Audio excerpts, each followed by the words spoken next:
Silencio en los micrófonos, por favor.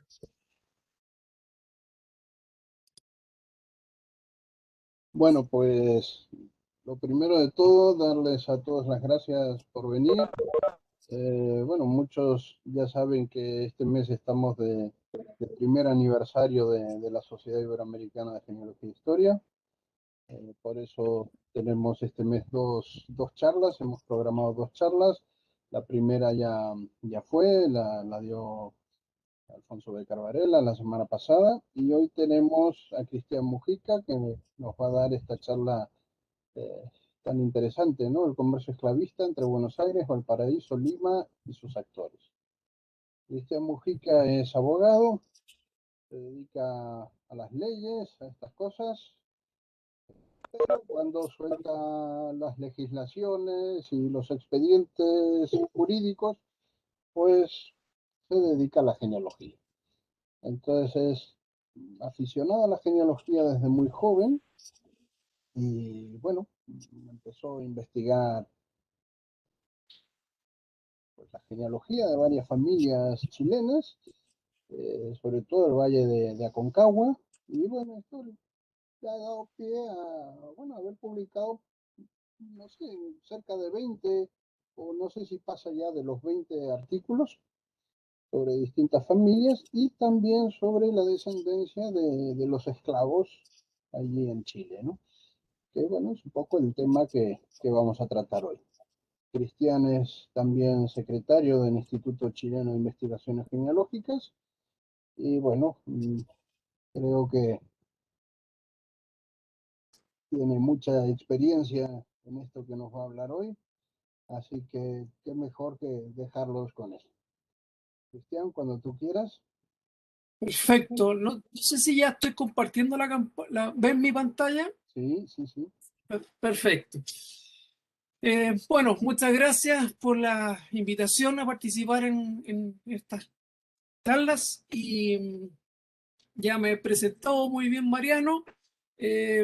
Efectivamente soy abogado, pero en realidad diría historiador de vocación. A esta altura ya puedo decir que casi no es una afición por la cantidad de tiempo que le destino a la investigación en fuentes primarias, o sea, lo que obliga a ir a los archivos presencialmente.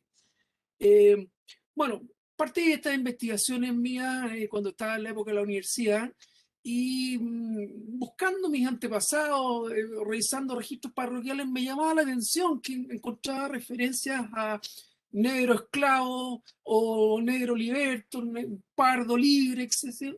Y eso me chocaba un poco con la información que estaba disponible en esa época, en que, por lo menos para Chile, decían que prácticamente no hubo esclavitud y si la hubo, desaparecieron, por así decirlo. O teorías tales como que el clima les vino mal y por eso no tuvieron descendencia, o que en el proceso de independencia se fueron a Perú y no regresaron. Y sin embargo me encontraba con esta evidencia empírica de los archivos que decían lo contrario. Eso me llevó a interesarme en el tema y bueno, fue encontrando mucha información. En el camino me uní a otro genealogista que es Francisco José Ursúa, que también tenía la inquietud de esta búsqueda de descendientes de esclavos justamente para demostrar de que no habían desaparecido, sino que simplemente se habían unido al resto del pueblo chileno o la sociedad chilena. Y eso nos llevó a un trabajo que ya lo publiqué hace un tiempo atrás, el 2016, y lo que ahora voy a presentar es un aspecto que he seguido trabajando. Mi ideal es llegar a publicar un libro que abarque todo el proceso de introducción a esclavitud hasta el término y su inserción en la sociedad, y uno de sus capítulos vendría a ser un poco esto, de cómo llegaron a Chile y el comercio esclavista. Bueno, este es un tema en sí bastante extenso y voy a centrarme entonces solo, como dice ahí, a lo que se refiere al cono sur y además con referirme más bien al comercio español. Dejo afuera el comercio esclavista inglés, francés, el portugués lo menciono porque se relaciona, pero los otros están fuera. lo mencionaré en la medida que se vincule con lo que es el objeto de la ponencia. El otro punto importante que quiero dejar presente, tal como lo he hecho en un par de charlas anteriores, es que actualmente hay que cuidarse mucho del lenguaje, por lo menos en Chile es un tema que está absolutamente latente, al punto que una chocolatina la acaban de cambiar de nombre de negrita a choquita para no ofender a nadie con el término negrita. Entonces, quiero dejar en claro de que para el concepto y el periodo de la época en que estamos, se ha hablado de negros y esclavitud. Entonces no puedo sino ocupar esas palabras y sin ninguna connotación ni carga negativa ni positiva, sino es lo que es. Y lo segundo, vinculado con lo mismo, que hay que analizar este fenómeno con la mentalidad de la época, porque quien comerciaba con esclavos no hacía un juicio moral de lo que estaba haciendo, ni siquiera, no tenía mayor conflicto, y por lo demás la sociedad receptora tampoco, ni las autoridades tampoco, entonces hay que entenderlo así.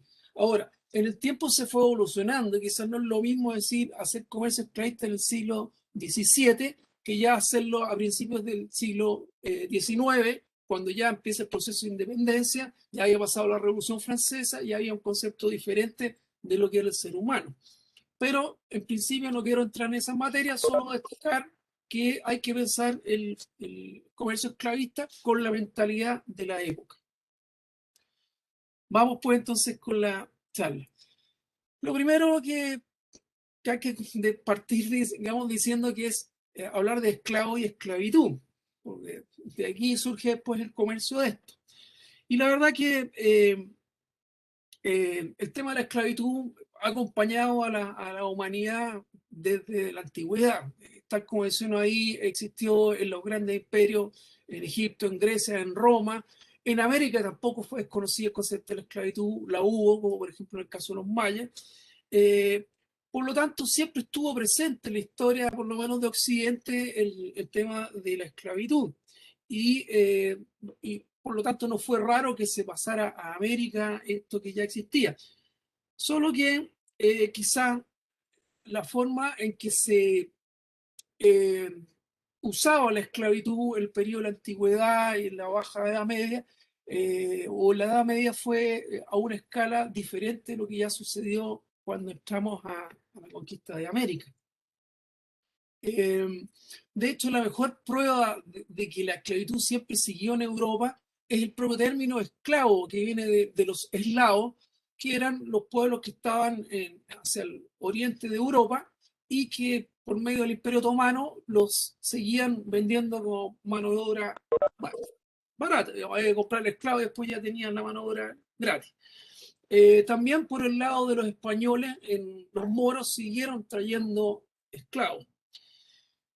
Y el salto en este fenómeno fue justamente el siglo XIV, antes de que entráramos a la etapa de conquista, descubrimiento y conquista de América.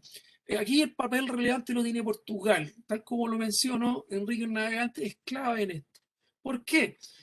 Sencillamente porque ya una vez que se están consolidando el reino portugués y en España ya también está produciéndose la unión de a poco para llegar a ser lo que fue España, y las posibilidades de crecimiento que tenía Portugal eran hacia el océano. Y eso lo lleva a desarrollar una serie de, digamos, exploraciones y posteriormente ocupaciones que, tal como lo muestro acá, lo llevaron a ocupar Azores, Madeira, luego Cabo Verde, y aquí ya los tenemos al ladito de África y dejándolo en la mejor posición para hacer este comercio de esclavos en África. En un primer momento ese comercio más bien estuvo con esclavos que no eran propiamente negros, sino que más bien moriscos, pero a poco andar siguieron avanzando y llegaron y se instalaron ya en el continente, no en una isla en San Jorge de Minas.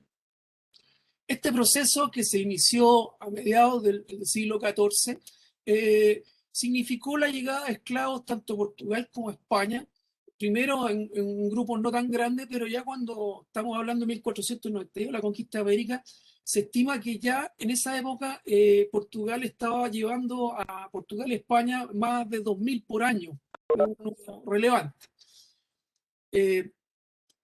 Pero como decía, lo que trastocó todo, lo que finalmente generó un comercio a una escala nunca vista, fue el descubrimiento y conquista de América. Porque hasta ese momento la mano de obra esclava que se ocupaba en Europa era más bien, en esto me pueden corregir después las personas que están en España la charla, pero me da la impresión que era más bien para uso urbano, doméstico y no para una agricultura a gran escala. Y esa fue la gran necesidad que hubo en América, trabajar en las minas y en la agricultura.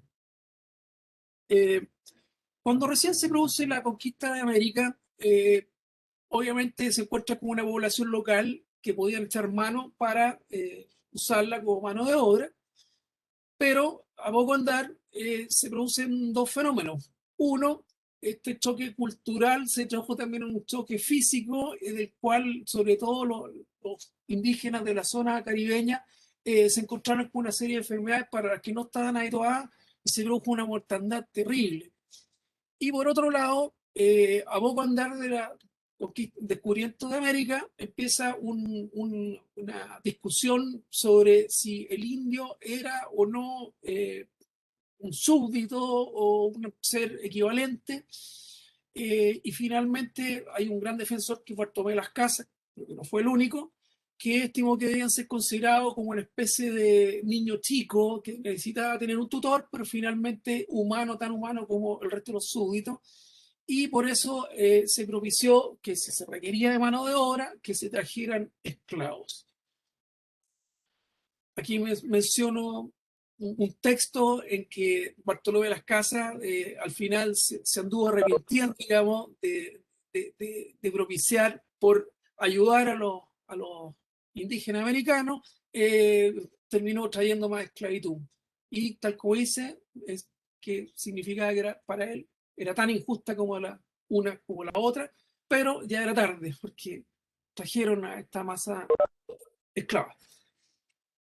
Aquí voy a referirme al gran retazo de las etapas del comercio esclavista y quiero hacer una aclaración desde ya. Voy a dividir la charla en dos etapas. Como le he puesto ahí como subtítulo, hablo de importación, aunque es un término más bien moderno, pero me refiero a la traída de los negros desde África a América, y en una segunda etapa me referirá a la distribución interna, o más bien comercio intraindiano. Tal como lo indico ahí, yendo a la parte del comercio esclavista de importación, vivió varias etapas que a grosso modo las pongo en esos periodos, si bien no son exactos. De hecho hay algunos otros autores que no hablan de 5 periodos, sino que hablan de solo 3. Y por otro lado, en algunos lados llegaron hasta una cierta fecha, en otros pasaron antes. Entonces, esto es para un poco simplificar a grandes líneas lo que fue cómo se desarrolló este comercio. Hay un primer periodo entre 1492 y 1595 que podríamos decir que es un periodo de ensayo-error, en que España se encuentra con este nuevo fenómeno, todo este nuevo minuto, y la lleva a probar distintas posibilidades. Lo primero que existió fue el permiso gratuito, por así decir, gracioso, de que quien pasara a América pudiera traer consigo a una cierta cantidad limitada de esclavos para su uso. Normalmente una cantidad pequeña, según la autoría que se tratara, podían ser hasta 8 personas. Ahora, esto indudablemente era una cantidad muy limitada, y eso llevó de inmediato a establecer permisos para traer mayor cantidad, y así, por ejemplo, Francisco Pizarro o Hernán Cortés, junto con tener la concesión de descubrimiento, tenía también un permiso para traer cierta cantidad de esclavos. Aquí en este mapa, a grandes trazos, estoy marcando más o menos la ruta. Hay que decirle que todo este primer periodo y prácticamente todo el periodo completo, España no se involucró con la extracción de esclavos desde el continente africano. Eso quedó en un primer momento en los portugueses, y durante mucho tiempo, incluso en el periodo en que ya existían ya no vamos a hablar, otros proveedores ingleses o franceses a América del Sur, esos grandes empresas monopólicas a su vez le compraban a los portugueses, seguían haciendo. En esta primera etapa que estoy marcando acá, y que duró en realidad pocos años, no todo el periodo completo, los barcos que traían los esclavos pasaban por Sevilla antes de pasar a América. Y eso a poco andar tampoco resultó útil, porque demoraba mucho, entonces se estableció la posibilidad, por las licencias individuales, de que los trajeran directamente a América, pero sí a determinados puertos. Como salía ahí, podían llegar a Panamá, a La Habana o a Veracruz. En todo este periodo hay una sola ocasión en que se permite traer negros a Buenos Aires, que fue específicamente el año 1595. En todo el resto del periodo, en realidad, solamente eran en los puertos que mencioné. Ahora bien, digo que es un periodo inicial en que se están probando distintas posibilidades porque pasaron desde el monopolio, es decir, darle a una persona el derecho exclusivo a traer una cierta cantidad, y a estas otras que son las licencias individuales. Ahora, el monopolio tenía también una diferencia importante versus la licencia, que la licencia viene a ser un permiso para traer cierta cantidad y podía traerlos o no traerlos y pagaba por la internación. En cambio, en el monopolio era más regulado porque establecía un mínimo, pero un máximo. Un mínimo porque le interesaba que llegaran y un máximo, y además establecía otras condiciones. Entonces, como era una cantidad mucho mayor, eso en general ya se hizo con algunas empresas. Aquí mencionamos el periodo 1595-1696, en que hay un asiento importante con Pedro Gómez Reynel, que fue el que, como mencioné, le permitieron por una vez traer negros a Buenos Aires. Luego hay pequeños periodos que los voy a pasar más o menos rápido. Está el periodo portugués, porque fueron distintos mercaderes portugueses los que tuvieron los asientos convenidos. Hay un periodo breve de interrupción de la trata, luego administración directa por la Casa de India, periodo de transición, administración directa nuevamente y más asientos. Siempre estos múltiples asientos. Por ahí encontré una fuente que decía que en el siglo XVI hubo 22 asientos solo para Perú, para tener una idea. Y los números también eran variables de la cantidad que voy a traer. Aquí ya voy a entrar al siguiente periodo, que en realidad agrupo los tres siguientes periodos, que le etapa a las grandes compañías, los asientos particulares y el libre comercio. Aquí siguen siendo el comercio desde África a América por determinados puertos, pero se agrega Buenos Aires, y también mencionó Río de Janeiro porque se permite comprar en Río de Janeiro para introducir por Buenos Aires. En la etapa de las grandes compañías hay tres grandes compañías. Hay una que es un asiento celebrado con la Compañía Real de Guinea, que era portuguesa, que duró el periodo que se indica ahí. Luego está el asiento celebrado con la Real Compañía de Guinea de Francia, que en realidad iba a durar más años, pero se le puso término anticipado.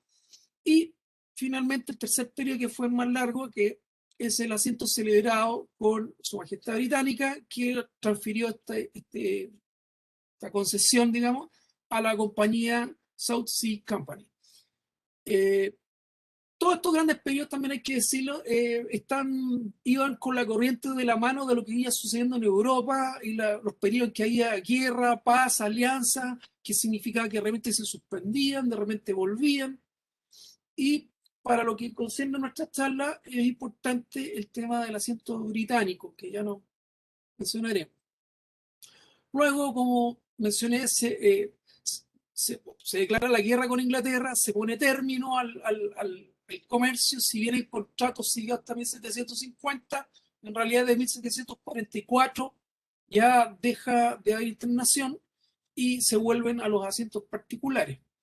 Hay diferentes asientos particulares que no me referiré mayormente, y luego se llega a este periodo que le llamamos la etapa del comercio, del libre comercio, en que la corona española permite a los españoles a distintas personas, comerciar directamente y ya no hay un comercio monopólico. De todas formas tenían que estar inscritos, no era que cualquier persona llegara y trajera esclavos, por supuesto. Junto con eso, de todas formas, se destaca una compañía, la compañía filipina. Hubo otras compañías, pero no las menciono porque no operaron en el cono sur, como por ejemplo la compañía guipuzcoana, que tuvo importancia en Venezuela. Aquí pongo algunos casos de algunos contratos importantes que, como digo, son contratos para atraer africanos a Chile. Y en algunos casos ellos mismos podían después comercializarlos al interior y para lo cual usaban algunos agentes. Lo mismo que ya había sucedido con la compañía británica. Comercio esclavista ahora en el Mar del Sur. Aquí podemos destacar que hubo dos grandes rutas, la ruta del Pacífico y la ruta del Atlántico. La ruta del Pacífico fue la más usada en el periodo inicial y después ya la supremacía la tuvo la compañía del Atlántico, porque es cosa de ver un mapa y ver que era más fácil el traslado desde África a algún puerto del Atlántico y no del Pacífico. Esta primera ruta que mencionaba, la partía en Panamá, eventualmente habían desembarco en Guayaquil o en otros lugares intermedios, llegaba a Lima, ya con un recargo de precio y más caro todavía para llevarlos a Potosí, que es un punto muy relevante porque la minería era cuantiosísima y requería mucha mano de obra y entonces era muy demandante de esclavitud. Y finalmente llegar a Santiago del Paraíso los precios eran bastante prohibitivos en este periodo. Por lo tanto, la tendencia fue a tratar de traerlos desde Buenos Aires. Como decía, hubo un primer asiento en 1595 y no hubo acceso nuevamente ni para llevarlos a Potosí, ni para llevarlos a Santiago, sino hasta que la compañía francesa le permitieron introducir negros por ahí. En el periodo previo a que eso sucediera, hubo por ahí un par de permisos específicos y el resto todo era contrabando realmente a gran escala. Tenía la facilidad de estar en el Atlántico y tener un comercio esclavista enorme con los portugueses en Brasil. La tentación era muy grande y además había una necesidad de mano de obra que no se estaba cubriendo con la internación que se hacía desde Panamá. Aquí menciono la ruta que se seguía por tierra desde Buenos Aires a Córdoba, Tucumán, hasta llegar a Potosí y eventualmente desde ahí proveer a Lima. Esa era una de las rutas. Esta es la ruta que tuvo mayor auge mientras existió el gran auge minero en Potosí. Cuando este decayó, la ruta pasó a ser esta otra, que era por tierra nuevamente, pero Mendoza-Santiago, Valparaíso y embarque a Lima. Aquí ya nos vamos acercando al corazón de la charla de hoy día, que son los que estuvieron involucrados en este mercado y que eventualmente también tiene una variante que era la ruta marítima por el extremo sur a través del Cabo de Hornos, que se ocupó bastante a finales del siglo XVIII. Antes prácticamente todo el comercio fue por la vía de Buenos Aires a Valparaíso.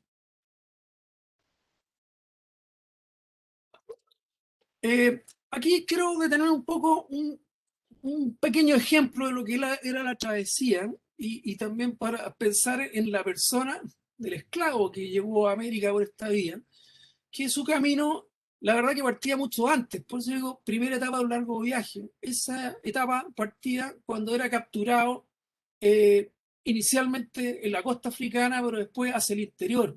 Las comunidades locales de las costas vieron que era o intervenir en el comercio siendo intermediario o terminar siendo capturado. Por lo tanto, mejor ellos se dedicaron a proveer de esclavos a los barcos esclavistas. Luego venía el traslado por el Atlántico. Ahí eso va para muy largo explicar las condiciones. Hay autores que dicen que eran terribles, hay otros autores que dicen que no era tanto. Yo creo que hay un término medio, porque al principio efectivamente trataron de optimizar la carga, pero se le moría la mitad.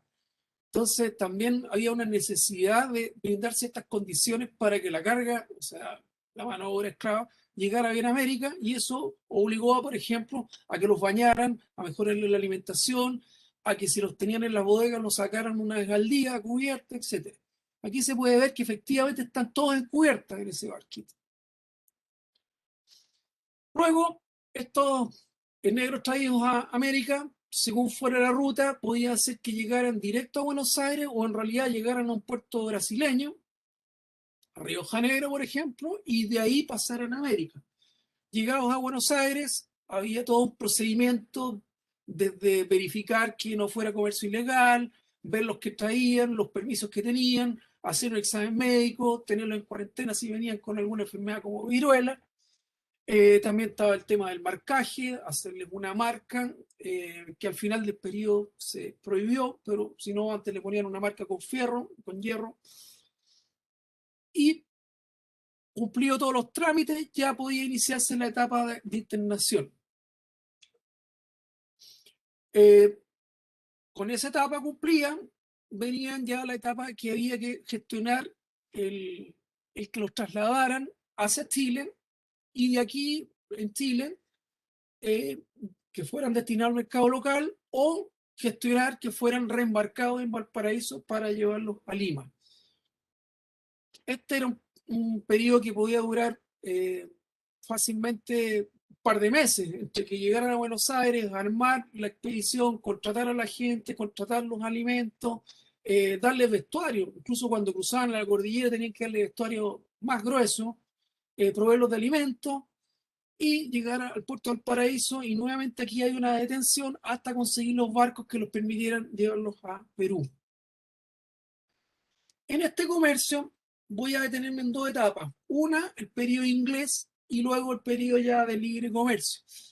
Básicamente porque es donde se ha conservado mayor información individual de quienes estuvieron involucrados. En cuanto al comercio inglés, que como dije era de 1713 a 1748, pudo hacerse de dos formas. Uno era que la propia compañía se encargara de la comercialización al interior de América, lo que hacía a través de unos representantes o agentes. Y los otros eran comerciantes, que puse chilenos, porteños, por decir gente de Buenos Aires, pero también limeños, que hacían la compra y se encargaban ellos de su cuenta y riesgo de traerlos a Chile o llevarlos hasta Perú. En este listado que puse aquí, hay unos que están con asterisco, que corresponde a personas que eran agentes del asiento inglés. Vale decir, esos 160, por ejemplo, que salen internados por el general Fermín Francisco de Ustari, en realidad los internó a nombre del asiento inglés. Lo mismo Santiago Sabiaín, José Vélez, José Norberto Vicuña, y hay otros más que se me pueden escapar. En el resto que menciono ahí, son gente que trajo a Chile esclavos, y esas cantidades son las que en algún momento se levantó un catastro para efectos de cobrarle los impuestos de internación. Hubo una discusión acá local si debían pagar o no, si es que sencillamente iban de tránsito a Perú, porque decía, ¿por qué pagamos si van a salir de inmediato? Y se les perdonó el pago a a los esclavos que traía directamente el asiento inglés, vale decir, estos que eran traídos por representantes del asiento, pero no a los que habían comprado de su cuenta y riesgo. Entre esas personas que están acá, no sé si para esto sirven estas charlas de conocer gente de Argentina y de Perú, puede que me ayuden después, porque muchos nombres a mí se me escapan, no son acá personas que estuvieran en Chile. Algunos sí, otros no.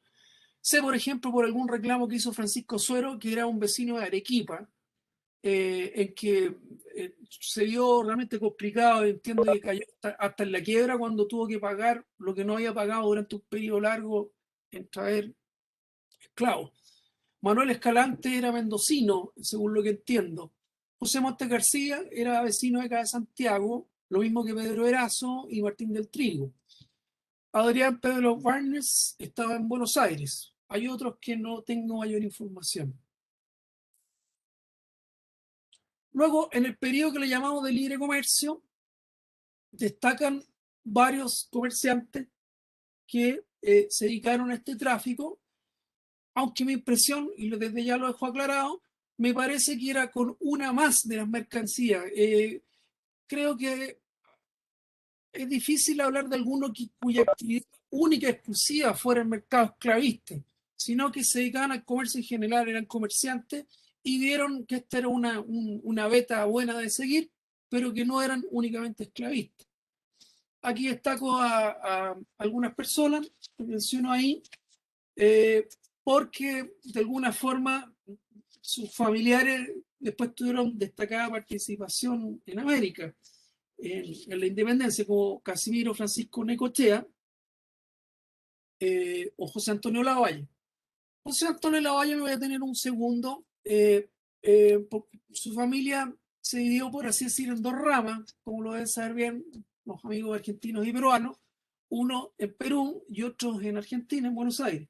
En el caso de José Antonio Lavalle, este fue un abogado de la Real Audiencia de Lima, fue juez honorario del Tribunal de Gremios Mayores de Madrid, caballero de la Orden de Santiago, alcalde de Lima, procurador general de la ciudad y además se dedicó al comercio.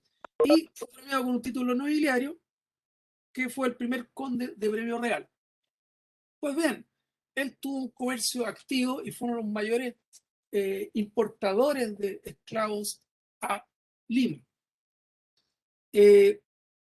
También mencionó ahí a Fernando del Mazo, que fue un gran estanciero en el Valle de Pisco, en Perú, donde realmente necesitaba mano de obra para la producción de caña de azúcar. Y no estoy seguro si toda la internación que hizo fue solo para él o también para comerciar.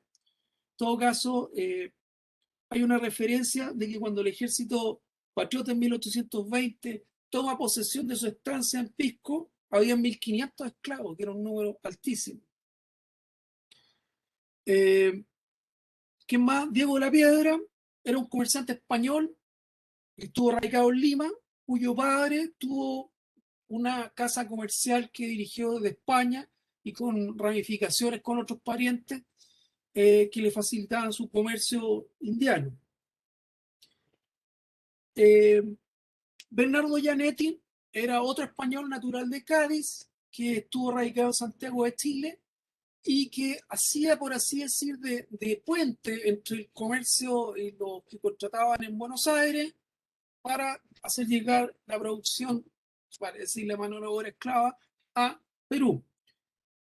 Figura haciendo algunas defensas en juicios acá por los intereses de la compañía y ya estaba operando en 1780, parece, incluso antes de que se formara la compañía de Filipinas.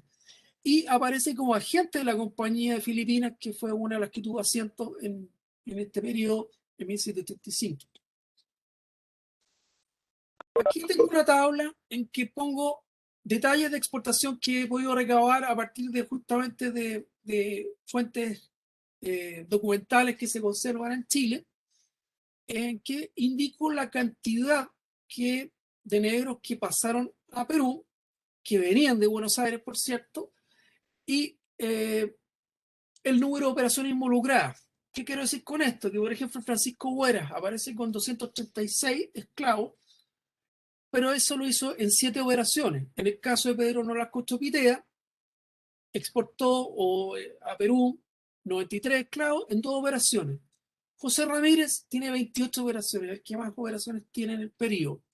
Ahora, mi impresión es que me cuesta todavía distinguir cuáles lo hicieron realmente a nombre propio y otros cuáles estaban operando simplemente de puente entre el despachador en Buenos Aires y su cliente final en Perú. En ese caso lo sé respecto de José Ramírez, que operaba con el conde San Isidro en Lima. Pero Manuel Resco no. Manuel Resco hacía el negocio él solo.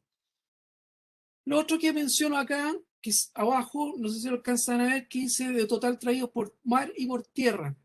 Este es un periodo final, a este cuadro me quedo sin fecha, pero esta desglose de negro exportado es del periodo de 1792 a 1798, vale decir, al final del siglo XVIII. Y a esa época ya empezó a tomar más auge el traslado por mar. que tenía la ventaja de que podían traer mayor cantidad en una sola operación, a diferencia de las traídas por tierra, que por un tema de las recuas de mula, el paso de la cordillera, hacía que en general las operaciones, cada una no pasara de 50 esclavos. Aquí tengo otro cuadro, y ya con esto ya vamos casi terminando y pasamos a algún diálogo, en que es como una apertura un poco de la información que puse resumida en el anterior, en que indico el año, el mes, lo que permite ver que el comercio se concentraba entre marzo y en realidad enero, entre enero y mayo. ¿Por qué? Porque era el periodo que la cordillera estaba abierta y lo permitía. Luego indico quién fue el pagador en Chile del impuesto por la internación, la cantidad que trajeron. Si se fijan, ninguno es muy grande porque todos estos son traídos por cordillera. El mayor son 50 y hay otros que son menores. La descripción que dan, casi todos hablan de negro, esclavo, sal. El remitente, que es quien lo despachó desde Argentina a Chile, y en observaciones tengo algunos que indica quién era el que encargó la compra. Y estas son en general personas que están en Perú. Ahí, por ejemplo, sale la Marquesa San Miguel, la Condesa de San Carlos, el coronel Juan de Alanza, para entregar en Lima al señor J. Royes. Estos son transcripción literal lo que lo dice, de cuenta el Marqués de San Miguel, de cuenta el Conde González, etc. Como se puede apreciar, en realidad ya en el periodo final había una cantidad importante de comerciantes que estaban vinculados a este comercio, que significaban además la importancia de tener una red que les permitiera establecer los puntos de contacto tanto en el puerto de desembarque que es Buenos Aires, el traslado fuera por tierra o por mar a Chile, en Chile hacer la negociación para que quedara una parte aquí y la otra fuera reexportada, y el receptor final en Lima, en Callao. Y luego me imagino que también había un proceso que era la distribución al interior de Perú y actualmente desde ahí llevarlos también hacia el Alto Perú, lo que es actualmente Bolivia. Eso es. Muchas gracias y quedo abierto a su consulta. Muchísimas gracias, Cristian. Un trabajo estupendo, desde luego una investigación muy exhaustiva. Y yo creo que esto del tráfico de esclavos en América es algo que como que queda mucho por investigar, ¿no? Es un campo que yo creo que, bueno, por supuesto, existió, pero que no se ha investigado demasiado y que creo también que hay ciertas ideas preconcebidas, ¿no? Sobre todo ahora con las redes sociales que se expone, se dice, no, caso mío, ¿no? En la Argentina, no, los negros, ¿por qué no hay negros en la Argentina? No, los negros murieron todos en las guerras de la independencia, en la guerra del Paraguay, los otros. Y realmente yo creo que es interesante eso que mencionaste al principio, ¿no? Que realmente yo creo que la mayoría se mezclaron un poco con la población actual. O sea, si olvidamos un poco la población de las grandes migraciones a América a partir de 1880, la población americana en general tiene gran parte de ese componente africano, bueno, pues mezclado con la población indígena, con la población blanca venida con la conquista. Y no sé, me resulta muy interesante y un campo en el que queda mucho por ver, ¿no? Yo, por ejemplo, en mi caso personal, bueno, a mí, investigando unos familiares míos guipuzcoanos, descubrí, de repente descubrí en las cosas pasa es que tienen una compañía junto con otros socios y un asiento de negros en Buenos Aires. Ah, qué curioso esto, tengo que investigarlo más, tengo que ver algo más aquí. Bueno, de momento está aparcado ahí. Ellos eran también, estas familias eran accionistas de la compañía guipuzcoana de Caracas, que ha funcionado antes. Pero todo lo que yo no sabía, ¿eh?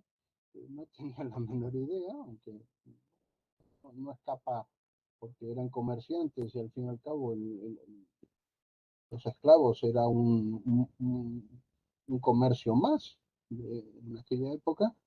El segundo remesador de negros que pones tú es el general Antonio de Larrazábal, que es antepasado directo mío. Y mencionas ahí la ruta hacia el Potosí, no me resulta nada extraño porque en el Potosí estaba Gregorio Tálora, que era casado con una hija de Larrazábal, y que además era minero en el Potosí y comerciante con la plata del Potosí, el hierro vasco. No me llama nada la atención. Pero realmente es un campo que yo creo que falta una mayor investigación, ¿no? O sea, quizás todo lo que es ese componente africano en esta parte nuestra del sur de Sudamérica no está o se empieza ahora a estudiar, ¿no?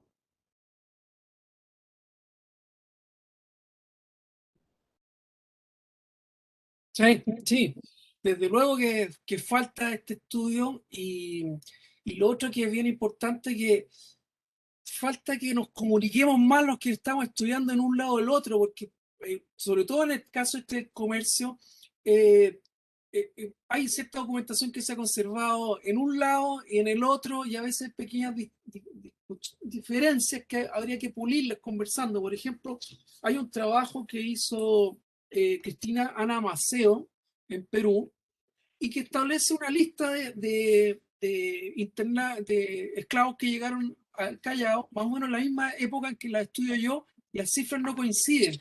En otros casos está la persona, pero yo tengo una cifra un poco distinta, entonces es ahí donde tenemos que ir viendo dónde está la diferencia. En algunos realmente me iluminó, por ejemplo, cuando yo tenía ahí a uno que se llamaba José Ramírez. Después me doy cuenta que en realidad él actuaba como mandatario, nomás mandatario del conde San Isidro o de la Valle. Entonces, esa es la información que es importante que vayamos compartiendo y completando entre todos.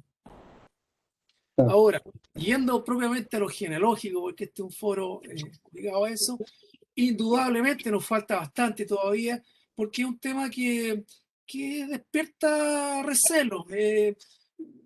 Yo creo que todavía, a pesar de todo lo que ha avanzado en nuestras sociedades, a alguna gente no le cae bien que tú le digas que en realidad su apellido XX no es vasco, sino que es de origen africano y que tomó el apellido de su amo.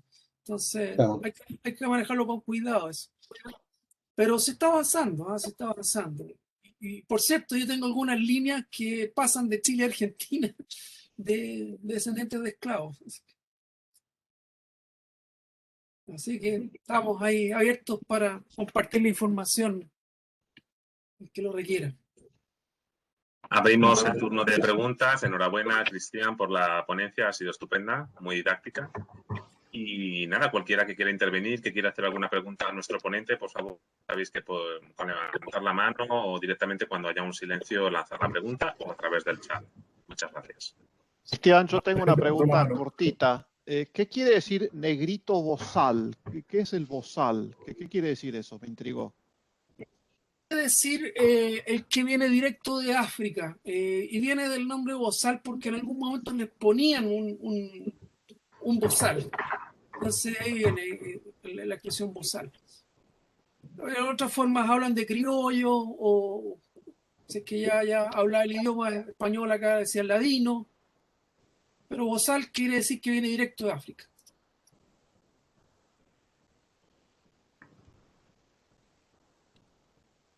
Alguien está hablando ahí, pero está sin sonido. Sí, tenemos a Andrés Villegas que había levantado la mano. Puede adelante intervenir. Muchas gracias, muy buenas tardes para los tarde-noche para los europeos y buenas tardes a los americanos.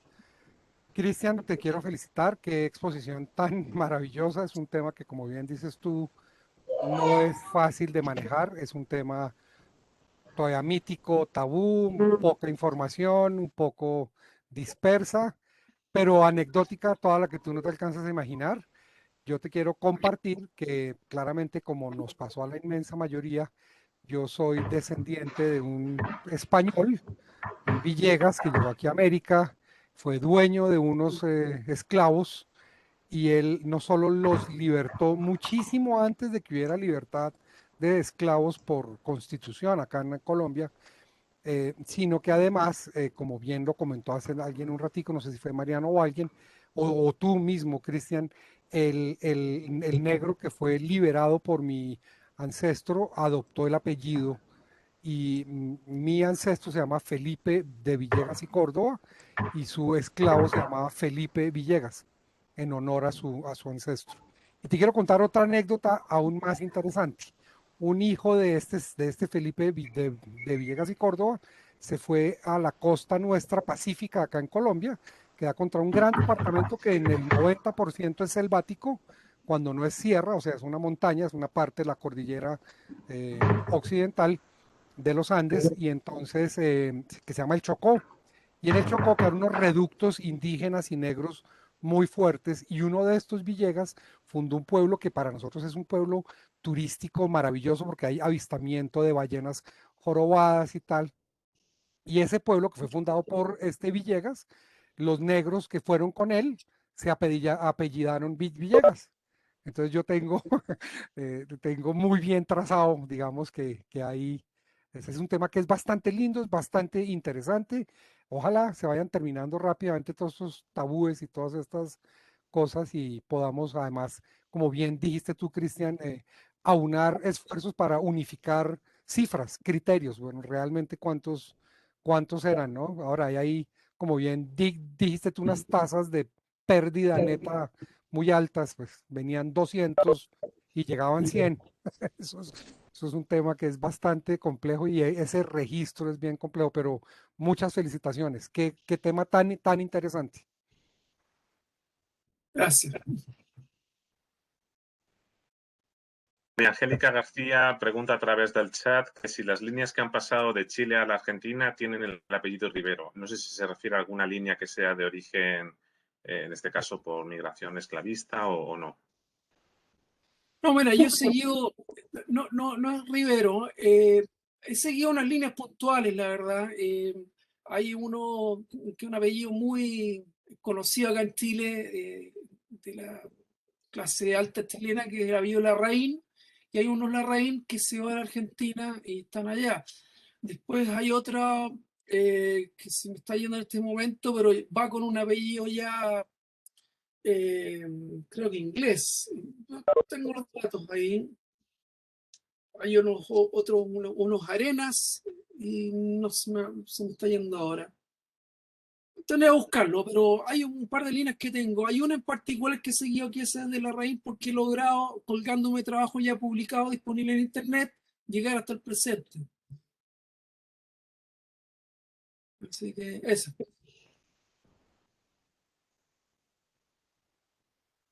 Cristian, muy interesante tu exposición. Quería preguntarte en qué medida los mismos africanos estaban involucrados en la captura de otros africanos para, bueno, para esclavizarlos y comerciar también con portugueses y españoles. Oh, muy buena pregunta. Bueno, efectivamente, el involucramiento fue alto. La verdad que hay incluso en historiadores contemporáneos africanos un tema que para ellos, así como puede ser nosotros tabú de descubrir nuestros ascendentes africanos, para ellos tienen un tema de reconocer también su participación en el comercio esclavista. Ahora, un poco la explicación que yo daba era un poco o hacerte partícipe del comercio o ser esclavizado. Entonces, pero igual hubo algunos que sin miramientos iban a capturar y enriqueciéndose con este comercio. Hubo algunos casos concretos de reyes locales que no tuvieron ningún reparo con tal de conseguir el precio. Obviamente la captura era a cambio de algo y eran productos que ellos no tenían. El tema de los tejidos, por ejemplo, era muy importante. En algunos armas también que no habían, incluso perlas. Vi por ahí un caso de una descripción que hacía un comerciante inglés de que tenían que ir a comprar especies hacia el oriente para darle el gusto de los productos que querían tener a cambio de la compra. Era bastante sofisticado el circuito y todos los intervinientes en esto.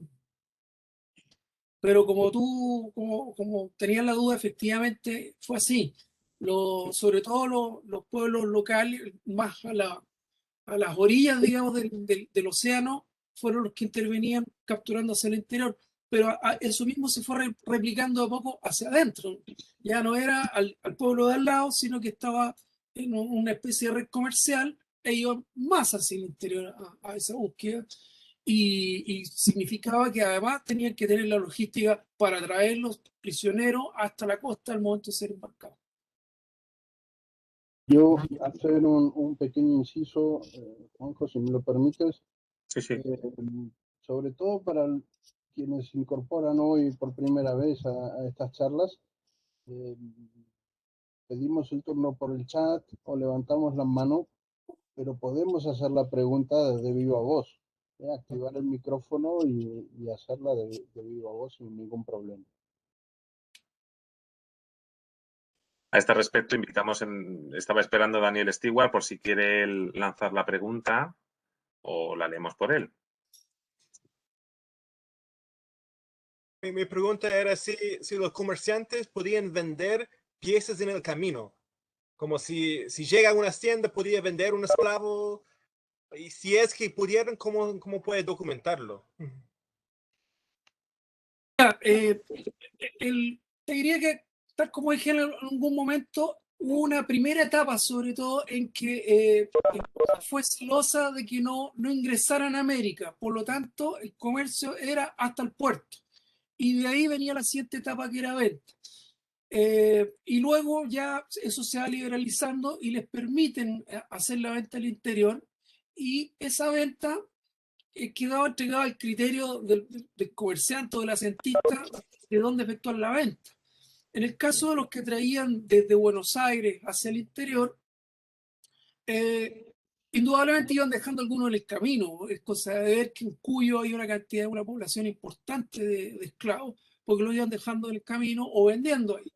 Cuando llegan a Chile sucede lo mismo. Hay un par de casos en que van indicando que más o menos un tercio lo dejaban para venderlo en Chile y los 2/3 al Perú. La razón era que el precio final que iban a obtener en Perú era más alto que venderlo acá en Chile.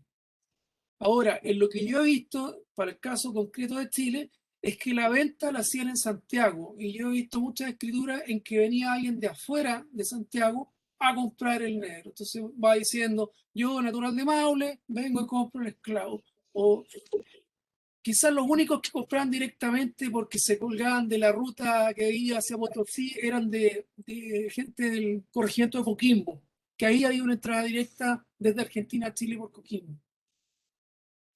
Eso.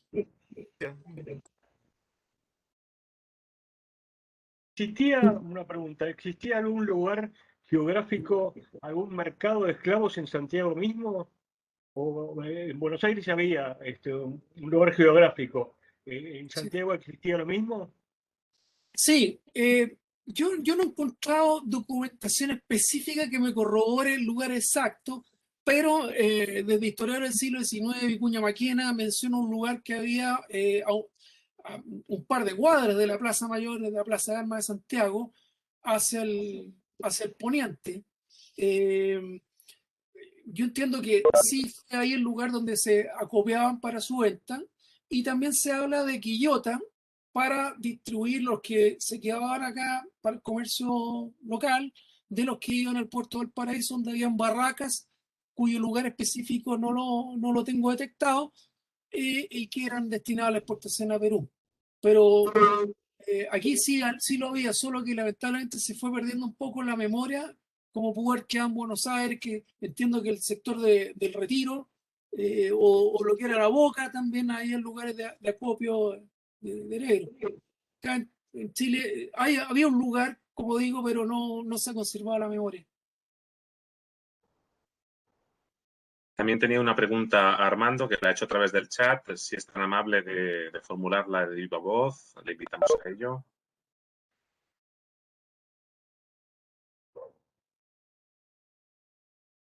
Dice que no tiene micrófono. Vale, pues lo leemos en este caso, si os parece bien. Su pregunta dice lo siguiente. Buenas tardes. Quiero preguntar sobre las rutas de esclavos a Tarapacá. ¿Había alguna ruta preferida? Es una zona más o menos cercana a Potosí, pero también está cerca del puerto de Arica. Si estaba cerca del puerto de Arica, es probable que por lo menos en la primera etapa usara la ruta del Pacífico, y porque hacían escala en Arica a buscar agua o víveres, y potencialmente por ahí sí debió haber alguna extracción eh, para ser vendido hacia el interior. Por lo demás, la ruta del Pacífico no es que se haya terminado, nunca se terminó, solo que la otra pasó a ser más importante en cifras, pero siguió. De hecho, en Chile, una de las poblaciones, la única que uno pudiera decir que quedó como hasta el presente con una identidad propia diferente, está en el Valle de Azapa, que es al interior de Arica, que ha sido reconocido recientemente por ley como un pueblo afrodescendiente. Así que claramente hubo una entrada de esclavos por ese lado, y probablemente desde ahí siguieron hacia el interior. Pero la ruta más clásica y conocida era la que iba por Córdoba, Tucumán, Salta, Jujuy y luego hacia Potosí.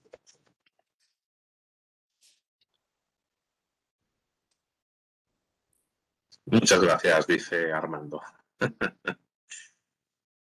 Bien, ¿más preguntas para nuestro ponente, para el señor Mujica?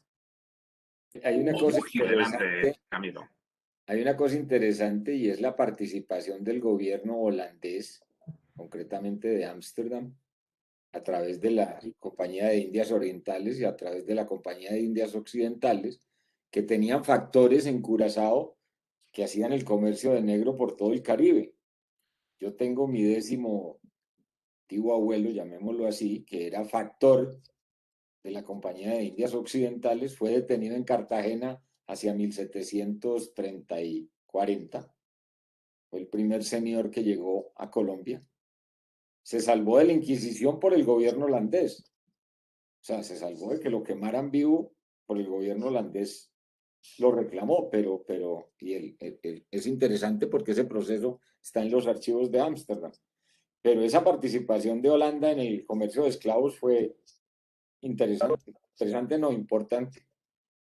Sí, o sea, claramente fue interesante e importante, solo que yo, por tema de tiempo, al final me fui solo al comercio del Cono Sur, pero la verdad que fue importantísimo. De hecho, un poco el descenso de la presencia portuguesa en el comercio se dio a los holandeses. Durante todo el siglo XVI prácticamente tuvieron ellos solos monopólicos, hasta que Holanda les empezó a quitar terreno, y a poco andar dijeron: aquí necesitamos tener un enclave, no solo comercio, y tomaron la zona de Curazao. Y por lo demás, tomaron el norte de Brasil. Pernambuco fue atacada y ocupada 2 veces por los holandeses, así que tuvieron fuerte presencia, y también se quedaron con varias islas de las Antillas, así que no, es un comercio interesantísimo. Y lo otro que también se puede decir respecto de eso, que la verdad es que cuando ya el comercio esclavista se volvió desatado, no existían grandes miramientos entre un esclavista de una nacionalidad u otra, porque si uno necesitaba más cumplir con una cierta cantidad, ellos se lo compraba al francés, o el francés se lo compraba al inglés, o todos los portugueses, que finalmente había necesidad de cumplir con el contrato y vamos pasando de un lado para otro. Y en el Caribe, además, por la cantidad de islas que hay, las posibilidades de control eran mucho más difíciles, complicadas, y el contrabando fue tremendo, tremendo. Así que muy interesante y gracias por el aporte. Los esclavos de mi quinto abuelo que los llegaron de África, vivieron solo como esclavos la quinta generación, porque luego vino la asamblea del año 13, ya el cura que los tenía a su cargo los libera, ¿no? Así que fue una sola generación con los esclavos, ¿sí? en el caso nuestro, ¿no? Bueno, no lo mencioné porque sale un poco del trabajo, ¿ah? Yo le puse como término 1810 porque se inicia el proceso de independencia, pero, pero en realidad el comercio continuó y uno de los grandes problemas para producir la abolición final de la esclavitud era que finalmente era una expropiación. Entonces, hubo distintos criterios de cómo hacerlo. En el caso de Chile, puede haberse facilitado y así todo hubo discusión parlamentaria porque querían de que fuera el Estado el que comprara los esclavos y les diera la libertad a cambio de pagarle a cada dueño su valor. Finalmente fue libertad sin pago, pero entiendo que ese fue el grave problema que hubo en Perú, que alargó mucho las cosas. ¿Y para qué decir Brasil? Brasil sabía que en el momento que decretara la libertad significaba que caía el gobierno. Y eso sucedió, se declaró la libertad en Brasil y al año siguiente murió la monarquía. Así que era complicado. Hola, buenas tardes. Buenas tardes, adelante. Sí, hola, ¿qué tal? Quería hacer una consulta respecto al tipo de mercancía que ingresaba a América. ¿Había alguna predilección por algún tipo de mercancía, en este caso de hombres, pensando que se necesitaba fuerza física, por ejemplo, para lo que eran las minas de Potosí? ¿O había, digamos, una mixtura entre hombres y mujeres? Y respecto a eso, si es que había alguna diferencia quizás en el precio, pensando en que las mujeres podían, digamos, tener hijos que futuramente iban a ser posiblemente esclavos también. Eh, Te diría que la respuesta la digo, te la respondo al revés.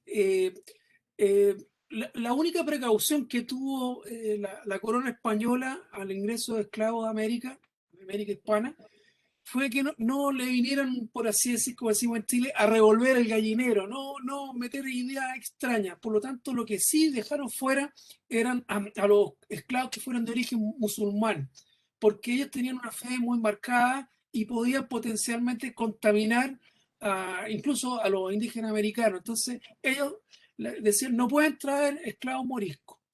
Pero respecto de los africanos, no hubo predilección por algún pueblo sobre otro, sino el que hubiera disponible.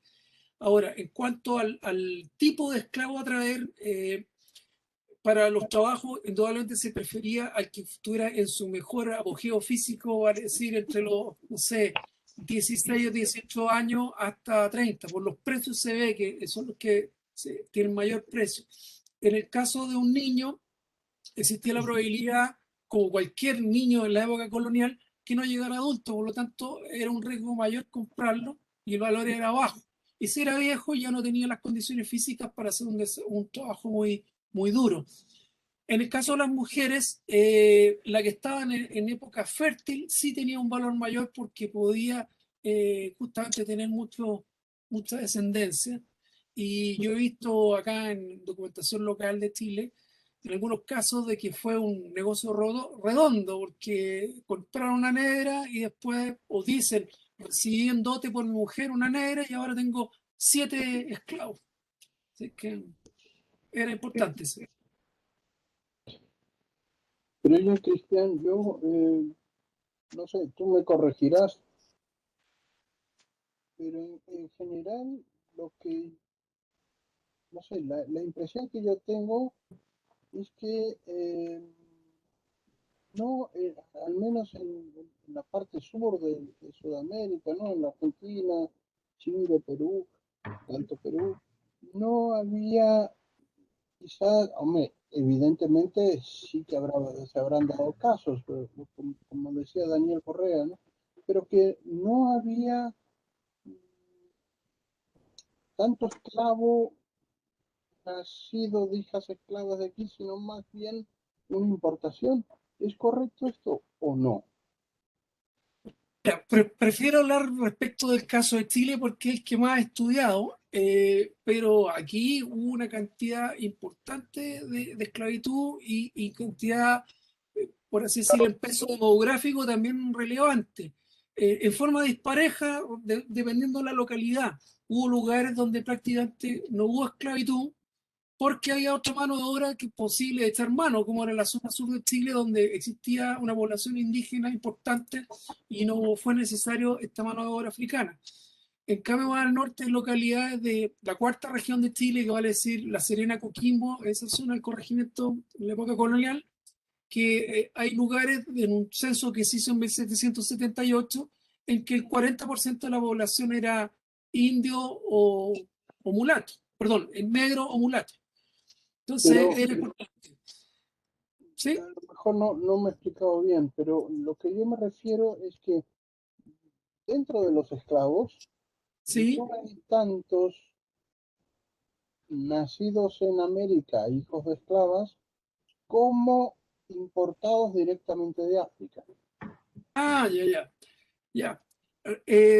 Nuevamente respondo desde el punto de vista de Chile y mi impresión es justo al revés acá, que aquí el porcentaje total que puede haber entrado siempre es difícil verlo porque además está esta dificultad adicional de que parte de los que ingresaron fue solamente en tránsito para venderlo, o también hubo un comercio floreciente, digamos, de nacidos en Chile y que luego eran exportados a Perú. Pero dicho esto, si yo miro los censos y veo la cantidad de ingresos legales, porque el contrabando no deja huella, veo que el grueso de esta población africana que hubo en Chile era nacidos acá, eran descendientes de esto. O sea, que un punto, perdón, un punto importante de la investigación del tema también es ver las interrelaciones que esta población esclava tiene una vez está en el lugar de destino, por decirlo de alguna manera, porque esto también explicaría muchos de los procesos demográficos y, por lo tanto, genealógicos de las regiones en las que se asientan, ¿no? O sea, que sí que hay un interés en la reproducción, perdón por los términos, pero me entienden, ¿no? De este conjunto de personas, de esclavos, para poder, por un lado, hacer negocio, porque el que tiene un esclavo y se reproduce tiene muchos más esclavos, como el caso que ha explicado Cristian, pero también tiene una repercusión posteriormente a la esclavitud. Hay una población que desciende de toda esa masa que ha llegado en un momento dado, ¿no? Me parece que son dos enfoques que complementan la investigación.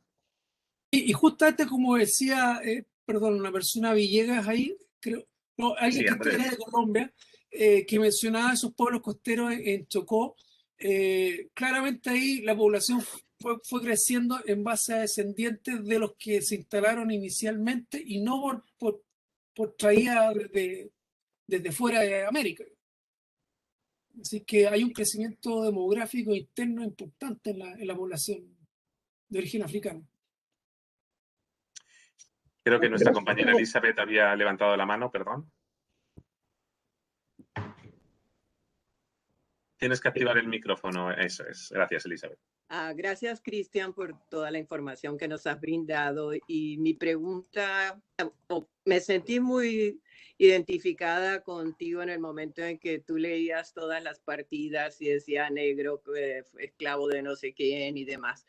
O sea que eso es lo mismo que yo me he encontrado siempre en todos los libros de bautizos, ¿no? El esclavo de don fulano de tal.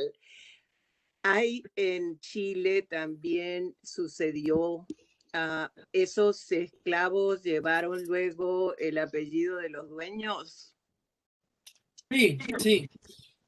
Sí, bueno, claramente sucedió eso y me río porque en la charla que di hace un par de años atrás sobre el desafío que había para la genealogía, concretamente en la investigación, pasaba justamente por lo que tú mencionas, porque tomaba el apellido de su amo, pero muchas veces pues hay una venta y después seguía con otro apellido y después aparecía finalmente el apellido del que fuera su padre natural, que muchas veces era un español padre natural.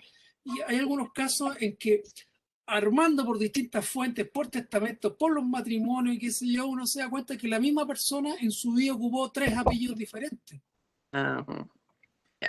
Pero claramente Tomás en algún momento ya se fijó un apellido que pienso yo que puede haber sido, como mencionaba alguien ahí, a quien le dio la libertad o que generó mayor fidelidad o adhesión emocional, y ese fue finalmente el apellido que mantuvo, que retuvo.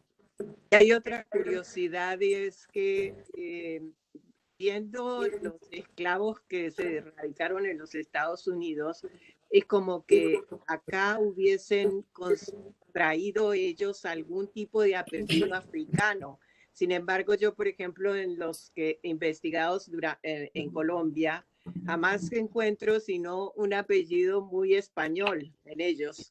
No hay un apellido como que de raíz africana. Sería que ellos no usaban apellido, no se asignaban ningún apellido. Pero me llama la atención que en Estados Unidos sí hubiesen esclavos con apellido africano. No, bien interesante.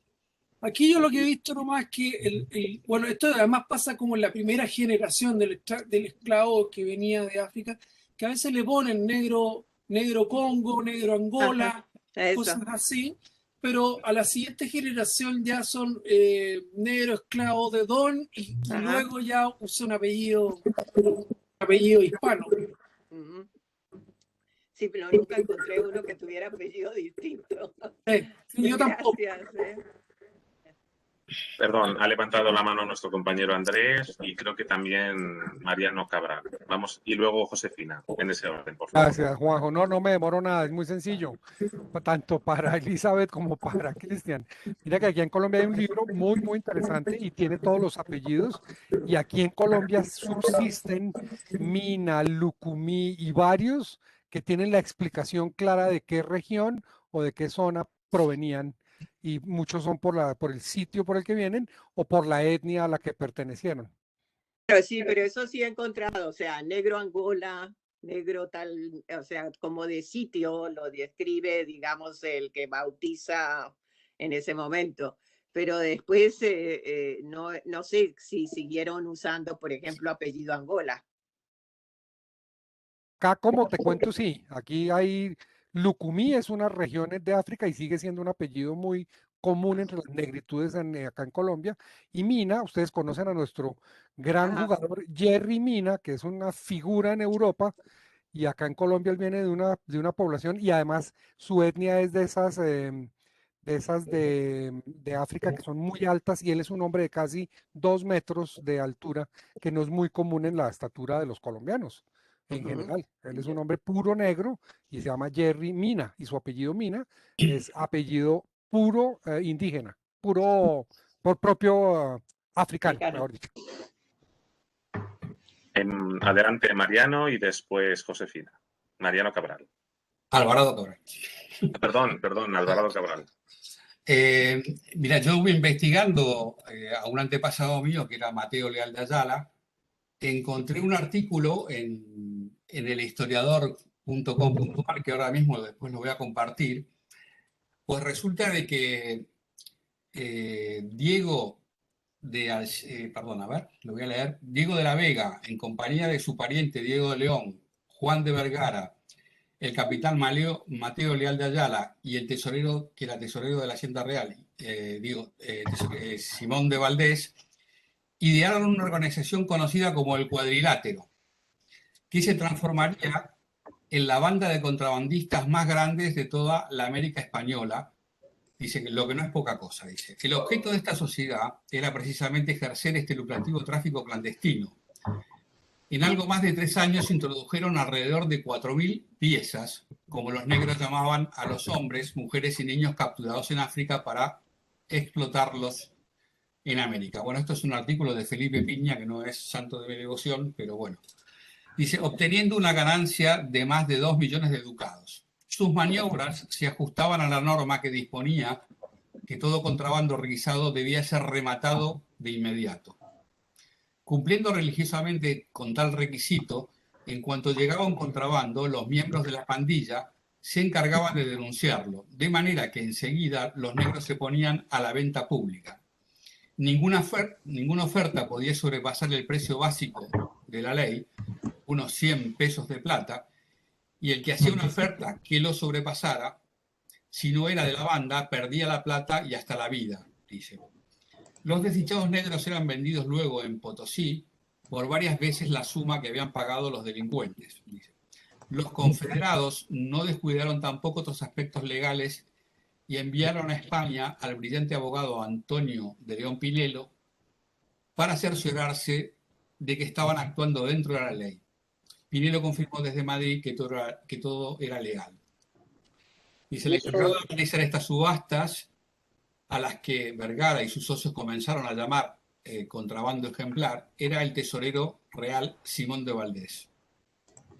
Dice el tesorero, bueno, podría leer un poco más, no sé si... Pero bueno, aquí encontré este artículo que lo voy a compartir por si... Lo voy a copiar acá para que... Si Cristian me permite, afecta a los llamados los confederados, que efectivamente se dedicaban al contrabando en una época en que Buenos Aires tenía prohibido el comercio, salvo con Sevilla. Entonces se hacían lo que se llamaban las arribadas forzosas, donde traían los barcos y hacían una arribada forzosa que era por un accidente, el barco zozobraba, en fin. Lo simulaban y aquello salía a pública subasta. Y la propia organización de los confederados eran los que iban a la subasta y adquirían sus propias mercancías. Es un tema del comercio, sobre todo en la primitiva Buenos Aires, la primera época, bastante conocido. Y que Mateo Leal de Ayala era el cabecilla del cuadrilátero. Los confederados. El cuadrilátero, yo no sé si es una historia de piña o qué. Yo siempre lo he escuchado como los confederados. Gracias. Yo aquí compartí el artículo. Muchas gracias, Mariano. De nada. Josefina creo que también quería intervenir. Adelante, Josefina Acuña.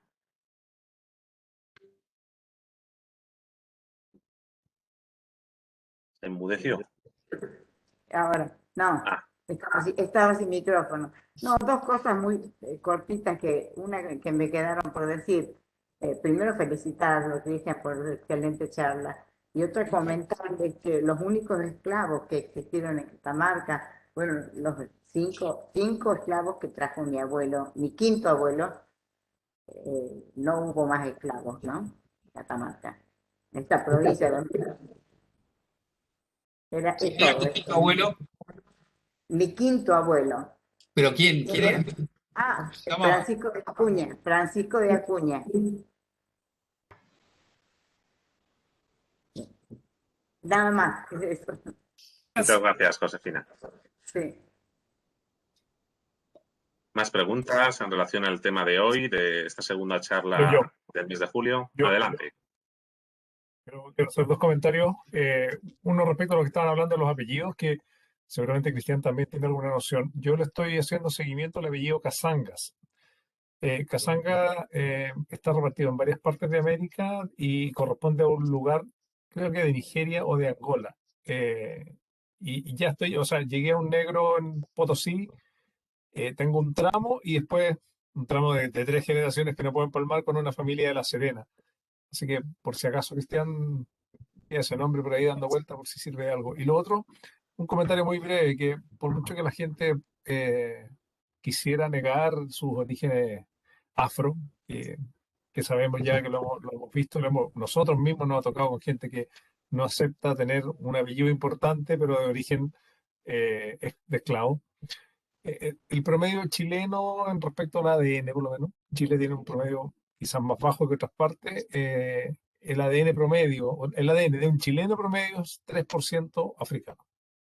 O sea, En general no tenemos mucho para, ya están las pruebas científicas para establecer nuestro origen. Eso es. Gracias, Pablo. Un comentario, si me permiten. ¿Alguien habló, perdón?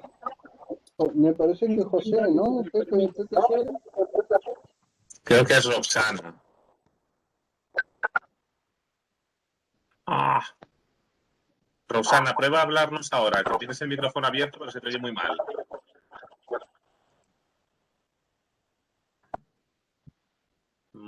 No se te ha entendido. Repítenos, Roxana. Vamos a hacer una cosa. Es que no se te entiende palabra. Si eres tan amable, transmítenos la palabra por el chat y se la leemos al ponente.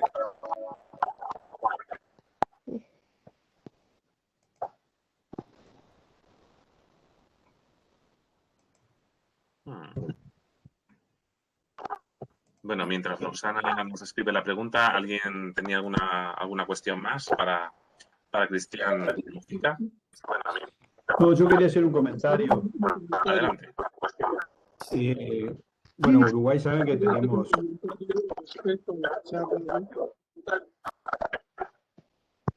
Hay una interferencia que no... A ver, un momento, por favor, un momento. Aquí hay un problema. Hay que silenciar a Roxana y creo que José Suárez efectivamente intenta hablar, pero no puede. Mueve la cabeza, José, si es así. Así es, efectivamente. Vale, vamos a dar pie a que Enrique, que estaba hablando, termine su... Vamos a dar pie a que Enrique termine lo que estaba consultando. José, y tú mientras, si eres tan amable, escríbenos la pregunta en el chat y se la decimos a Cristian. Gracias. Adelante, Enrique. Gracias. No, yo comentaba que acá en Uruguay nosotros tenemos una buena cantidad de kilómetros de límite con el Brasil, ¿no? Y en 1837 acá se prohibió la esclavitud y entonces los negros brasileños, los esclavos brasileños, cruzaban para el Uruguay a los efectos de zafar de la esclavitud, lo que conllevó a una serie de problemas entre los dos países a los efectos de recuperar a aquellos brasileños que querían sus esclavos, ¿no? Y lo cuento como una anécdota, digamos, que era muy común, muy frecuente en esa frontera, ¿no? Sí, bueno, esa zona de Uruguay, además la encuentro una historia apasionante porque pasó de manos en un lado a otro. De hecho, hay una fuente que tengo que corroborarla, pero dice que en algún momento todo eso se estaba discutiendo si se quedaba para los brasileños, los portugueses, y uno de los puntos era que España quería tener un enclave en África para no tener que depender del comercio de la potencia extranjera. Y le dieron Fernando Po y a cambio de eso entregó la zona al norte que debería haber sido Uruguay, que era después Santa Catarina, en el sur de Brasil. Eso tengo que ratificarlo, pero me pareció bien interesante. O sea, si no fuera por eso, quizás Uruguay ahora sería más grande, tendría todo el sur de Brasil. No, hubiera sido mucho más grande, sí. Pero Uruguay es decir, Portugal fundó la colonia Sacramento justamente en 1580, 1680, perdón, 1580 fue Buenos Aires. Y se peleaban cada 2 por 3, entonces lo que España ganaba en la guerra, Portugal lo ganaba en los tratados. Eso fue siempre así. Ceballos el gobernador llegó hasta casi San Pablo, se trajo una cantidad de gente, fundó San Carlos en el departamento Maldonado, allá en el Uruguay, con azorianos sobre todo, y ahí iban a los tratados y se lo entregaban de vuelta a Portugal. Pero era gracioso porque cuando le entregaban a Portugal la colonia Sacramento, los que estaban acá decían, sí, bueno, pero serán 3 metros afuera. Después es solo la ciudad, ¿no? Como que no le daban el territorio que podían llegar a mantener. Ahí se dieron muchas cosas así de ese tipo constantemente. Bueno, eso que dice Enrique, que es así, por supuesto, me recuerda a mí porque, claro, eso propició que Bruno Mauricio de Zavala fundara Montevideo. Claro. y Bruno Mauricio de Zavala, junto con Gregorio de Otálora, que estaba en el Potosí, y el general Antonio de Larrazábal, eran antiguos compañeros de armas en la Guerra de Sucesión en España, y eran socios comerciales. Y Antonio de Larrazábal es el segundo remesador de negros, según ha puesto Cristian en su exposición. Que me llama la atención.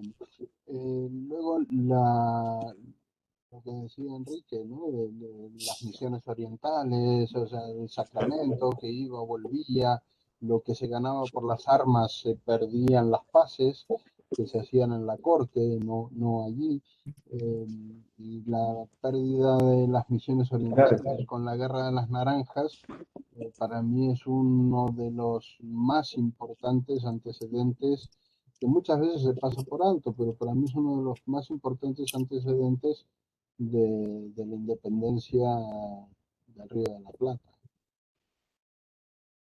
Claro, no hay que olvidarse que después, en 1816, invadió Portugal, mantuvieron la provincia cisplatina, que era lo que vendría a ser el actual Uruguay. En 1820 Artigas se va a Paraguay ya vencido, y en 1825 comienza la Cruzada Libertadora, comandada por el general Lavalleja, que lo que intenta es sacarse a los portugueses de arriba, pero unirse a las Provincias Unidas del Río de la Plata, porque era de donde siempre pertenecieron. Y ahí surge el tema de Ponsonby, Inglaterra y todo lo demás, que dice que fue el que le hizo ver a Lavalleja que podíamos ser independientes. Entonces dijeron, bueno, si podemos ser independientes es otra cosa. Entonces ahí los dos países, que eran Brasil, que ya poseía la Cisplatina, y las Provincias Unidas del Río de la Plata, desde Buenos Aires, que quería como ya habían pedido para unirse, que fueran de las provincias, terminaron los dos sin ese pequeño territorio, pero que era las puertas del Río de la Plata, ¿no? Es interesante, la historia esa es muy interesante. Y a mí todo eso me recuerda a mi familia Edo, que tuvo muchos esclavos, y bueno, y como decían antes, adoptaban el apellido de sus antiguos amos. Y en época de mi bisabuelo y de mi abuela y de mi madre, que llegó a conocerla, hay una mujer descendiente de esclavos. Yo creo que fue primera generación libre, nacida libre. Pero pudiera ser la segunda. Pero en mi casa hay fotos de ella, la negra Manuela, que era muy querida en la familia, y se crió con la familia y estuvo en la familia toda la vida, y murió en una casa de mi bisabuelo como de 120 años. Y era, vamos, negra, no negra, era negra retinta. Y bueno, y tuvo también un hijo negro, Puringo se llamaba, yo no sé, sería su apelativo, ¿no? Que ya no era Edo, porque la que era Edo era ella, no sé el apellido de él, que también tenía, y tengo fotos de ellos, unas hijas también negras. Bueno, o sea, que eso ha seguido hasta el siglo XX, y siguen con el apellido Aedo, como mucha otra gente, ¿no? Y realmente toda esa gente, como decía Cristian, se ha ido mestizando. Hoy día ya no hay quizás tantos negros como había antes, pero están ahí, ¿no?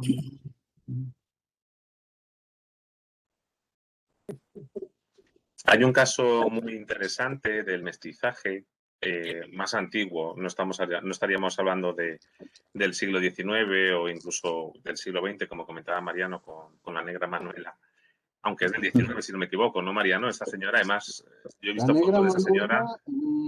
yo tengo una carta que cuando la última revolución blanca en 1904, que se levantó el Partido Blanco con Aparicio Saravia, bueno, pues Ricaedo, tío mío, pues marchó a la revolución y bueno, allí en la estancia hizo una especie de leva y se llevó a Puringo, que era hijo de la negra Manuela. Y la negra Manuela le escribe en 1904 una carta muy sentida a mi bisabuela, donde le dice que no tiene noticias de Puringo. Le pide noticias porque marchó a la revolución. Y le dice, estoy muy vieja. Y un poco es un poco una carta, porque mi bisabuela venía a Europa, ¿no? Mis abuelos pasaron largas temporadas en Europa y venía a Europa y un poco es una carta de despedida. Estoy muy vieja, dice, ya no nos vamos a volver a ver, me voy a morir. La cuestión es que mi madre llegó a conocerla, mi madre nació en el 34. Y no sé, yo tengo fotos de Manuela que está publicada, tú tienes el libro mío, ahí está la foto de la negra Manuela, y también tengo fotos de Puringo con sus hijas, también negras. Decía que volvió de la revolución. ¿Perdón? ¿El hijo volvió de la revolución? Sí, volvió y tuvo sus hijas. Creo que Claudio Bravi había levantado la mano. Adelante, Claudio. Tienes que desactivar, o sea, tienes que activar el micrófono, perdóname. Gracias, muchas gracias. Un par de comentarios, me presento. Yo soy ajeno al campo de la genealogía en forma directa, pero soy genetista, soy investigador del CONICET, del Sistema Científico Argentino, y hace años que vengo estudiando bueno, el mestizaje en nuestra población. Y quería hacer un comentario al paso sobre el componente africano en la población general argentina, en base a un estudio de ADN mitocondrial, algo que solo heredamos de nuestras madres y que nos permite hacer un trazado directo por centenas de generaciones, ¿sí? En Argentina, el promedio, 1 de cada 40 argentinos es descendiente directo de una mujer esclavizada africana. 1 de cada 40. Es un valor bajo para la región. Argentina nunca fue una zona de economía de hacienda, entonces el grueso de los esclavos que se importaban en realidad era para reexportarlos al Alto Perú o a Chile. Cuando vemos los números del Tratado del Asiento Inglés que mencionó el expositor hoy, el 96% de los esclavos ingresados, que fueron unos 8.800, fueron exportados por mitades al Alto Perú o a Chile. Solo el 4% permanecieron en Buenos Aires. Y el 70% de esos esclavos eran varones y el 30% eran mujeres. En Argentina la distribución de ascendencia africana por vía materna es muy baja en general, 2,5% como les mencioné, y tiene dos lugares modales de mayor frecuencia. Cuyo, en Mendoza y San Juan, que interpretamos en su momento como un legado de ese lugar de tránsito hacia Chile, y Córdoba, que solemos interpretar como un legado de los jesuitas, que eran los únicos que tenían suficiente cantidad de dinero para poder mantener una población esclava, que además se reproducía muy bien porque los cuidaban muy bien en lo que es hoy Argentina. Muy interesante. Puedo aportar más de que en Chile, cuando se trata de cuantificar la población africana, revisando los censos, específicamente el de 1778, parte de la discusión ha sido justamente esa, y dicen, no, es que está inflado porque tiene a Cuyo. Y efectivamente en Cuyo hay una cantidad importante.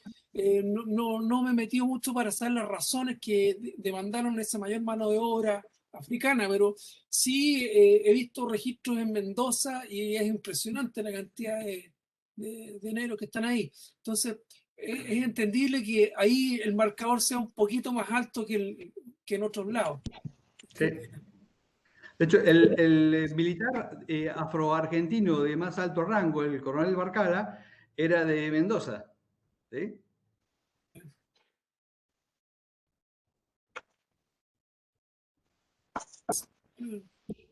Buen dato, Cyrus. 1 a cada 40. ¿Alguna otra pregunta más para Cristian Mujica, que nos ha dado una estupenda charla? Sé que José está en ello. Sí, Vamos a intentar a ver si... Perdón, es que me quedé con curiosidad que nos iba a decir un caso a raíz de lo que contó Mariano y la negra. ¿Tú ibas a contar algo? Bueno, básicamente era un caso muy anterior, puesto que es del siglo XVII, pero es muy curioso porque se da un mestizaje, no sé si es atípico, no lo creo, porque tuvo mucho éxito el que voy a contar en este caso, que fue un negro africano que se liberó, seguramente de forma violenta, en la región de Esmeraldas, en el Ecuador, en la zona norte de Ecuador, y que llegó a casarse con la hija de un cacique autóctono de la zona de Esmeraldas, que se declararon independientes y declararon en rebeldía contra la corona española. Y llega un punto en el que lo que hacen es casarse este negro africano con la hija del cacique y finalmente firman la paz con el rey de España, que por aquel entonces era Felipe III, comienzos del siglo XVII, y en muestra de esta paz le manda un retrato vestido a la europea con sus dos hijos, creo que eran Pedro y Francisco. Él se llama Francisco de Arobe, no sé si Arobe es topónimo africano o no, eso se me escapa, no lo sé, pero es muy curioso porque si lo buscan en Google está el retrato en el Museo de América de Madrid y es una maravilla, si no ahora lo enlazo. Pero me llama la atención estas líneas, estas interrelaciones entre gente autóctona, caciques en este punto, con un africano para liderar una rebelión, en este caso contra la metrópoli, contra la monarquía hispánica, ¿no? Aunque luego se plegaran, pero en sí me pareció un caso muy chulo, muy interesante. Era lo que quería apuntar. Gracias, buen dato. Nada. A mí hay una cosa que siempre me ha llamado la atención, ¿no? En Buenos Aires siempre, claro, en Buenos Aires era una zona que no tenía minas, realmente con lo que daba el suelo, digamos, era una región pobre en aquella época, porque bueno, ahora hay agricultura, hay ganadería, pero entonces el único valor que tenía la ganadería eran los cueros. Entonces, realmente uno ve a lo mejor testamentos donde están las valoraciones y realmente un negro valía muchísimo dinero. Más que la tierra. Sí, tenía un valor comparado con la tierra. Más que la tierra. Importantísimo. Y la tradición, al menos lo que llega a uno por tradición, es que los negros, igual que yo he hablado de la negra Manuela con cariño, porque mi abuela la quería muchísimo y por supuesto no era esclava, era libre, ¿sí? Pero los negros en Buenos Aires, los esclavos, tenían una labor, digamos, más bien doméstica, de ayuda en las casas. Por supuesto, había en las estancias, en mis antepasados a Edo, la estancia de Nuestra Señora de las Mercedes, pues había capataces negros que trabajaban allí, pero era una relación quizás seguramente diferente a la que haya habido en el Potosí, en las minas, me imagino, o en otras regiones, ¿no? Y luego también me llama la atención o quiero hacer referencia a que, por ejemplo, realmente lo que decía al principio, ¿no? Como que recién ahora se empieza a estudiar un poco más esto y las descendencias y algunas relaciones con algunas familias, ¿no? Por ejemplo, en Buenos Aires, los Oyuela, que tienen una ascendencia negra esclava, pero que, claro, en su momento aquello fue ocultado. Y entonces un poco ahora es cuando sale a relucir, porque en su momento se ocultó. Y seguramente lo habrá en muchas más familias porteñas o orientales. No sé, yo creo que falta recién esto de la ascendencia negra en América, como que recién se empieza a sacar a la luz, ¿no? Una cosa que yo quería comentarles, se ha hablado mucho de la esclavitud que se llevaba hacia Potosí, pero acá en Bolivia la población afrodescendiente es muy reducida. Hay pocos estudios, no se estudió mucho este fenómeno, pero según dicen, todos los esclavos que venían a trabajar en las minas tenían un periodo de vida muy corto. Entonces, por lo general, no se reprodujeron. Y los pocos que quedaron fueron los que estuvieron destinados a la agricultura más que a la minería. Y una vez que se suprimió la esclavitud en Bolivia, se formaron grupos y se fueron a tomar tierras agrícolas. Una de las famosas es de los Yungas en la zona de La Paz, donde se cultiva actualmente coca, y la otra es en la zona cercana a Potosí, en un valle donde hay otra colonia afrodescendiente. Pero ellos parece que se quedaron muy cerrados y no se reprodujeron, o sea, no se mezclaron. Entonces son dos grupos muy definidos que hay en Bolivia. Uno, caminando en la calle, ve prácticamente uno o dos personas afrodescendientes. Ese es un aspecto muy interesante que quería participar. Sí, me parece que también lo he leído, de que el trabajo en las minas era tan terrible, tan duro, que las posibilidades de sobrevivir eran bajas, la rotación era alta y por eso seguían necesitando traer y traer. Y probablemente cuando ya se produjo el declive del auge minero de las minas de Potosí, los que quedaron se aislaron, como tú mencionas, exactamente en las Yungas, ahí quedó esa población. Pero lo que sí quería destacar de que hay una diferencia entre el genotipo y el fenotipo, que mi amigo Pablo Blanco siempre se ha encargado de decirlo, y el fenotipo son los rasgos exteriores. Entonces, claramente es porque además tiene el genotipo, pero al revés no siempre se da, y por lo tanto que no vea bien esta población con rasgos africanos no quiere decir que no los haya. Y yo lo veo por el lado chileno, porque aquí siempre se dijo, en todos lados había alguien que le decían el negro no sé cuánto, pero no tenía realmente aspecto de negro y simplemente era moreno. Y antes que empezara hace, digamos, unos 10, 15 años atrás, una inmigración fuerte que vino de, ahora último tenemos mucha gente venida de Haití, de Venezuela, pero antes alguien veía un negro en la calle y se daba vuelta a mirarlo porque era una novedad absoluta. Eso era así hasta 10, 15 años atrás. Sin embargo, sí teníamos nuestros descendientes de los africanos, solo que se habían mezclado y mimetizado a tal punto y perdido la memoria, que es lo más terrible, que nadie lo reconocía. Entonces, ha sido una cosa que efectivamente es de los últimos años, retomar esto y reconocer ese aporte. Ahora, para mi gusto, la parte que nos queda como el desafío pendiente es ver el aporte cultural que nos puede haber dejado, tanto en algunas palabras que existen, como con su forma no sé, en el arte, en la música.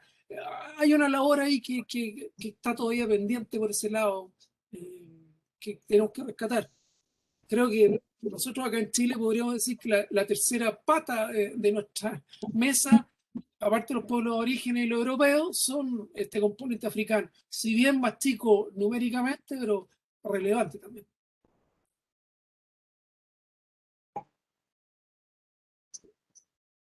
Hay una pregunta que nos hace Roxana, no me atrevo a decirle que le diga ya en viva voz porque antes lo he intentado y no se oía nada. Dice que tiene antepasados esclavos en Mendoza y sí se puede averiguar de qué parte de África fueron traídos estos Moy. No sé muy bien a qué se refiere o si se ha equivocado, no sé. Bueno, ¿de qué parte de África? Es difícil porque iban trayendo de de distintos lados. Incluso en un mismo barco, para evitar problemas, en algunos casos traían de distintos lados para que no se pudieran organizar y tomarse el barco. Entonces, es complicado.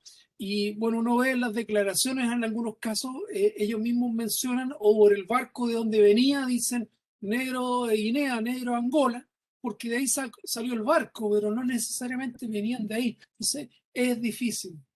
Y la verdad que los lugares donde hubo una traída más masiva, como en Brasil, en algunos lugares de Colombia o en Cuba, sí, los que venían de un mismo lado se identificaban y por eso lograron mantener una cierta cultura y un reconocimiento de su pueblo de origen. Pero los otros lados, nada, se perdió muy rápido. ¿No? Es muy difícil, lamentablemente es muy difícil.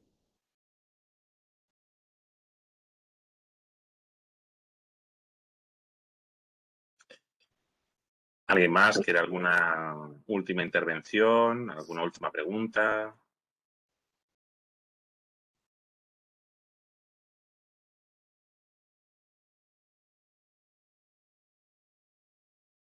Estupenda presentación. Gracias. Gracias. Sí, yo creo que nos sumamos todos a un aplauso. Muchas gracias. De todas maneras, muchas gracias, Cristian. Y yo sé que esto te ha tomado mucho tiempo y es un trabajo excelente el que tú tienes hecho. Así que muchas gracias. Una charla excelente.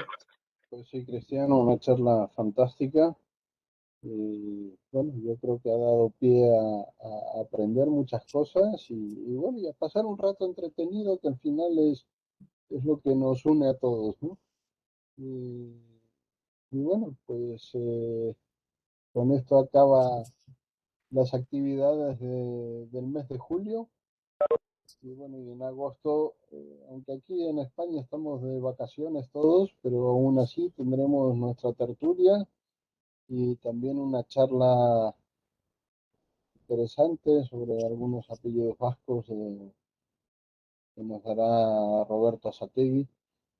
Y bueno, y los invito a todos a asistir a ambas cosas. Así que, Cristian, muchísimas gracias nuevamente. Y bueno, Gracias. Gracias a todos y gracias a los que están trasnochando sobre todo. a todos los asistentes. Y bueno, y nos vemos ahora en las actividades de agosto. Cómo no, encantado. Mucha suerte a todos. Buenas tardes, buenas noches. Gracias. Bueno, gracias por todo.